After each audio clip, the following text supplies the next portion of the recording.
Le Canada est une terre d'immigration. Et en temps normal, nombreux sont ceux qui viennent tenter leur chance ici. Mais ce qu'on ne dit pas assez, c'est que la vie d'expat, ce n'est pas rose tous les jours.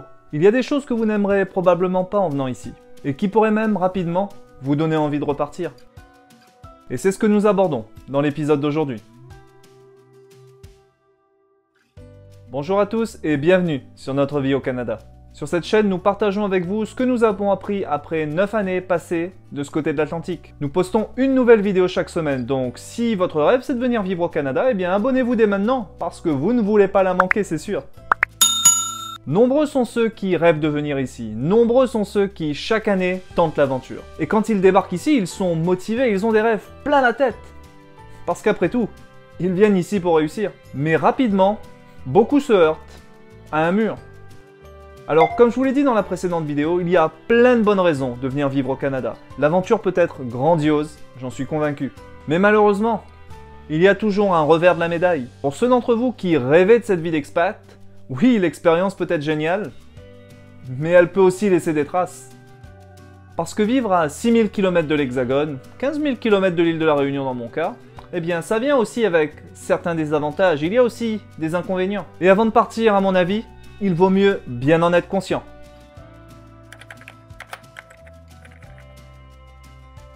Quand nous préparions notre déménagement ici, j'avais lu une foule de blogs, j'avais pris des contacts dans le pays. Je voulais évaluer le coût de la vie, je voulais savoir si mon salaire serait suffisant une fois ici. Parce que le but en venant ici, c'était de vivre, pas de survivre. Et j'ai très souvent lu qu'en comparaison à l'Europe, eh bien le coût de la vie était moins élevé ici. Ce qui me laissait penser qu'en quelque sorte, eh bien tout serait plus facile. Regardez les vidéos que nous avons faites sur le sujet dans les différentes provinces canadiennes. Et vous verrez rapidement que ça n'est pas forcément vrai. Alors oui, il y a des choses moins chères comme l'électronique, les voitures. Mais en fait, il y a plein de choses également où les coûts sont beaucoup plus élevés. L'internet, le téléphone portable, les chaînes télé. Même les courses du quotidien vous coûteront plus cher ici. Au Canada, tout se paie. Même quand quelque chose est gratuit, quand vous recevez un coupon par exemple, eh bien ce coupon couvrira le prix affiché. Il vous restera toujours ces fameuses taxes dont on parle tout le temps à payer. Si vous voulez faire des études ici, sachez que les coûts sont exorbitants en comparaison à ceux à quoi nous sommes habitués dans l'Hexagone. Pour 4 ans d'université, juste pour les cours, c'est en moyenne presque 60 000 $ qu'il vous faudra débourser. Bon, ceci dit, ça aussi un jour en France, ça risque de se généraliser. Mais ici, c'est déjà la réalité.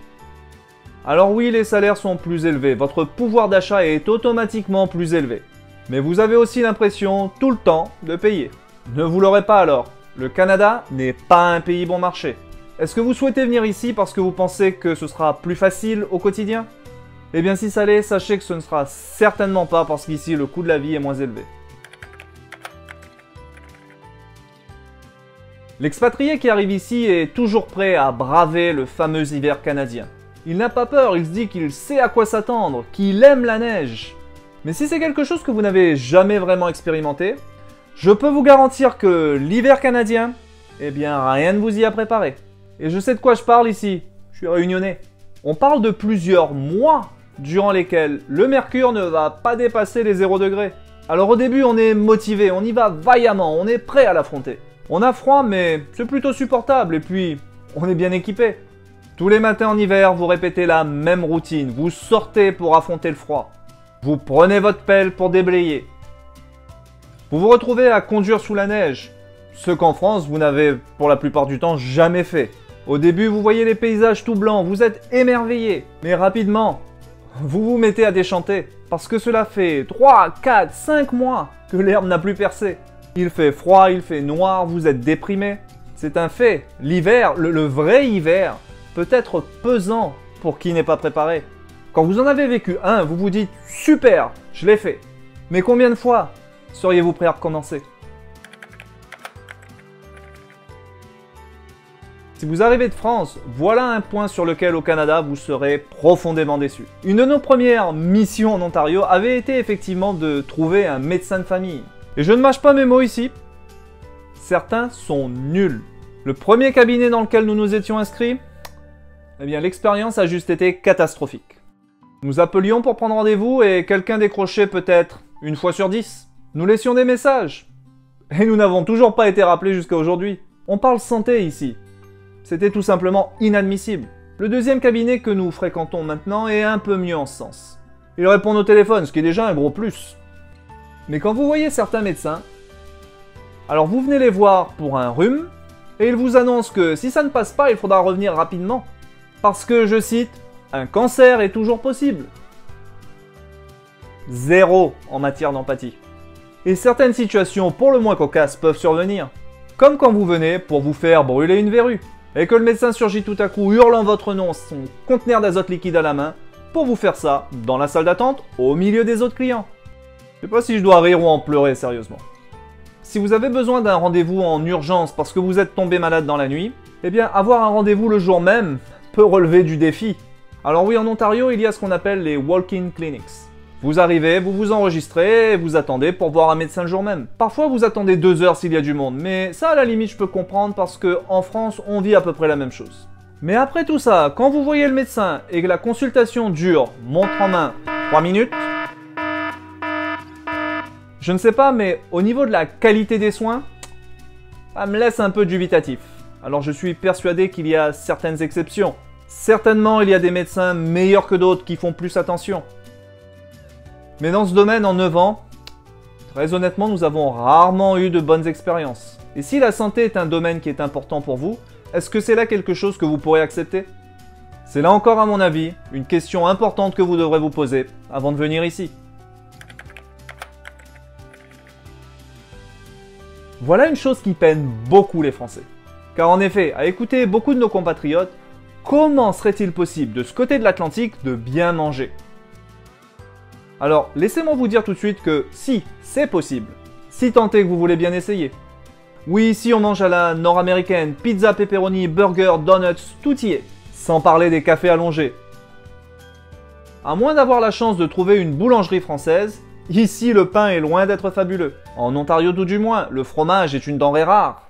Et quand vous visiterez les rayons yaourt du supermarché, eh bien, vous trouverez qu'ils font pitié, tellement il y a peu de variété. Là encore, il faudra savoir s'adapter.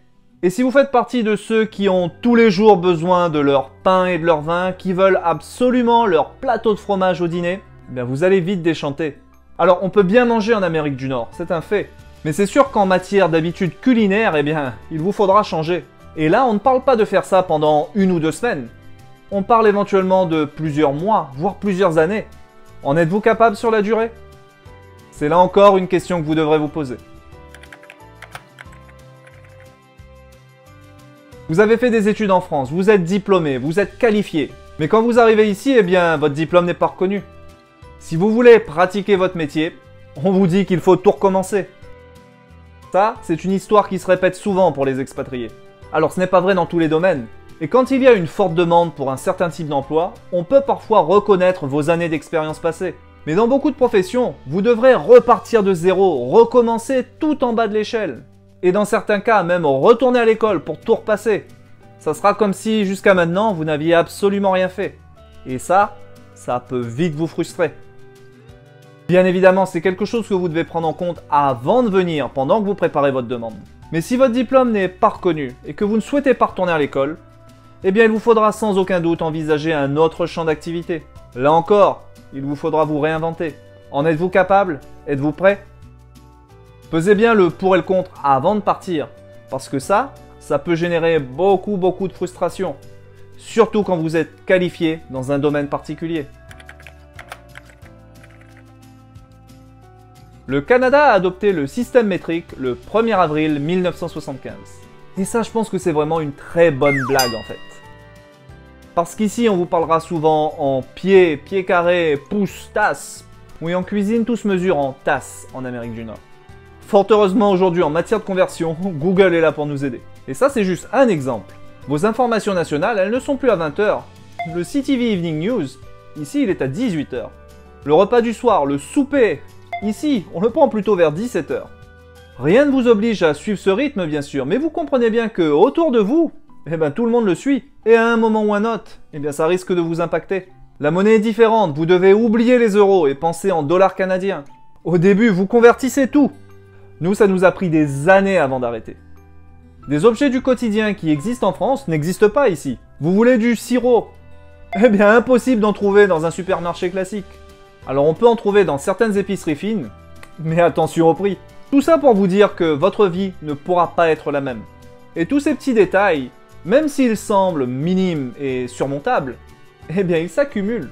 Et à la longue, tout ça peut simplement vous porter sur le système. Êtes-vous prêt à accepter ce changement, ces changements au quotidien? Il faut que vous en soyez bien conscient. On ne pense pas de la même façon de ce côté de l'océan. Haussez le ton sur vos enfants pendant que vous faites les courses pour les rappeler à l'ordre, et vous verrez des regards noirs fondre sur vous, vous faisant vous sentir comme les pires des parents. Et ça, c'est dans le meilleur des cas, car certains, un peu plus extrêmes, n'hésiteront pas à venir vous voir directement pour vous dire d'arrêter. Sinon, ils se verraient forcés d'appeler la police immédiatement. Votre enfant bouge un peu en classe? Il est possible qu'on vous convoque et qu'on vous demande d'aller voir un pédiatre parce que, sans doute, il a besoin de médicaments. On pourrait parler du fait qu'ici, on enseigne l'art de la dénonciation, que tout doit rentrer dans une case. Il faut que ce soit noir ou blanc. Si c'est gris, eh ben là, ça coince. Et attendez-vous à avoir des discussions pour le moins énervantes. Très souvent, vous penserez « On ne verrait jamais ça en France !» Mais vous êtes au Canada maintenant. La culture est très différente. Et c'est quelque chose que vous devrez faire avec. Car c'est vous qui êtes venu ici. Personne ne vous a forcé. Êtes-vous capable d'accepter ce genre de différence? Pour ceux qui ont du mal avec ça, pour ceux qui n'acceptent pas bien le changement, eh bien aucun doute, la France risque de vous manquer très rapidement. Dans les provinces anglophones, vous arrivez avec un accent différent. Vous ne prononcez pas les mots correctement. Même si rapidement on se rend compte que des façons de prononcer en anglais, eh ben il y en a des tonnes. La langue dans ce domaine est rarement uniforme. Mais très souvent, on ne comprendra pas forcément tout de suite ce que vous voulez dire. Je vous l'ai dit dans une précédente vidéo, ce n'est pas une raison d'abandonner. Il faut pouvoir passer outre parce qu'ici, personne ne parle un anglais parfait. Mais est-ce que vous le pourrez? Parce que là aussi, à la longue, eh bien vous pouvez très bien vous braquer. Je me souviens d'une visite au Tim Hortons où je voulais commander un Pepsi. Pepsi. Je vois pas comment on ne peut pas comprendre un mot aussi simple.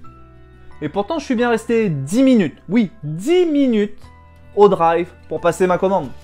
La personne qui m'écoutait ne comprenait tout simplement pas ce que je voulais.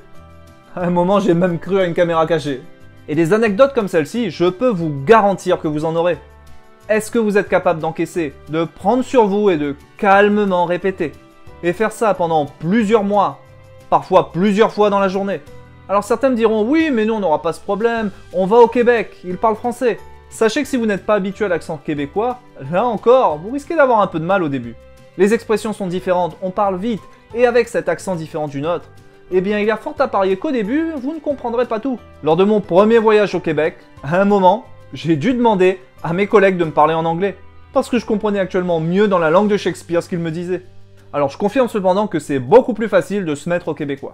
Une fois que vous avez compris comment les calices et tabarnak fonctionnent dans une phrase, vous allez maîtriser. Mais il y aura toujours un temps d'adaptation plus ou moins long. Un moment pendant lequel vous vous demanderez ce que vous faites ici, dans ce pays où apparemment personne ne vous comprend. Est-ce que c'est quelque chose que vous pourrez surmonter? Là encore, vous devrez être mentalement préparé. Une fois que vous êtes ici, vous êtes loin. Vous êtes loin de votre famille, loin de vos amis. À la longue, ça en affectera plus d'un. Car en venant vivre ici, eh bien, vous allez manquer des choses, c'est sûr. Depuis que nous sommes ici, il y a eu bien des événements auxquels nous n'avons pas pu assister. Nous avons manqué des mariages auxquels nous aurions pu participer. Il y a eu des décès. Alors oui, si on vit près d'un grand hub aérien, on peut rentrer rapidement si besoin. Ou essayer tout du moins. Car la réalité, c'est que le timing joue très souvent en votre défaveur.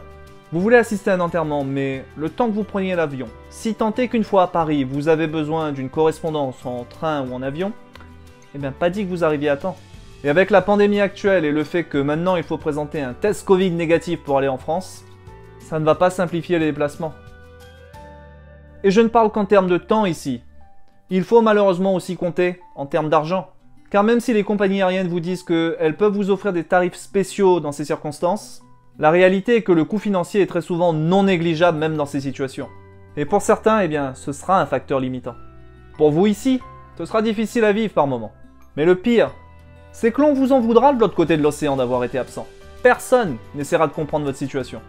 Cela crée des situations confuses, des tensions, qui à la longue là encore pourraient s'avérer pour le moins pesantes. Donc réfléchissez-y bien avant de partir pour de bon. car l'expatriation, je peux vous le dire, mettra à rude épreuve votre résilience. Vous arrivez ici et vous commencez une nouvelle vie dans un nouveau pays. Tout est nouveau, tout est beau, chaque jour amène une nouvelle aventure. Mais de l'autre côté de l'océan, la vie aussi continue. Votre famille, vos amis, ils vaquent à leur occupation quotidienne. Leur vie, leur pays changent et évoluent. Même si vous essayez de rester connecté, et c'est quand même plus facile aujourd'hui, eh bien les choses changent dans votre pays d'origine. Et ce changement, eh bien vous n'en faites plus partie. C'est une chose qui frappe beaucoup les expatriés quand ils rentrent au pays. Et là encore, c'est quelque chose qui peut créer des tensions. Car personne ne comprendra, en fait, personne n'essaiera de comprendre ce que vous êtes allé chercher. Personne ne voudra comprendre votre nouveau point de vue. Et là, c'est un des plus gros fardeaux de tout expatrié. Vous ne serez jamais complètement chez vous dans votre nouveau pays. Mais progressivement, vous vous sentirez également complètement déconnecté de votre ancien chez vous. Là encore, quelque chose sur quoi il est bon de méditer avant de tenter l'aventure. Quand on s'expatrie, il y a des trésors à découvrir. Mais jusqu'où êtes-vous prêt à aller pour trouver ceci? Est-ce que vous êtes capable de changer? Est-ce que vous êtes capable de faire abstraction de la pensée d'autrui? L'expatriation va vous changer. Et le changement fait toujours peur. Vous ne verrez plus les choses de la même façon. Vous serez passé de l'autre côté du miroir. Vous aurez découvert qu'il existe d'autres façons de penser, d'autres façons de vivre. Vous réaliserez qu'il n'y a pas de pays parfait. Et même s'il y a plein de choses géniales au Canada, eh bien il y a des choses qui vous manqueront, c'est sûr. Pesez bien le pour et le contre. Le pour et le contre? Qu'est-ce que le pour et le contre, moi? Les expressions sont différentes, on parle vite. Et avec cette expression... Un petit peu négatif celui-là, mais bon, on verra ce que les gens disent. Pour survivre à l'expatriation et profiter pleinement de l'aventure, il faut clairement être fort dans sa tête. Il vous faudra être capable de passer outre beaucoup de choses comme nous l'avons vu. Pensez peut-être à commencer la méditation. Ça vous aidera, c'est sûr. Et ce sont là des choses qu'il est important, à mon avis, de bien mettre en perspective. À quel point êtes-vous prêt à changer et à repousser vos limites? Réfléchissez-y bien avant de tenter l'aventure.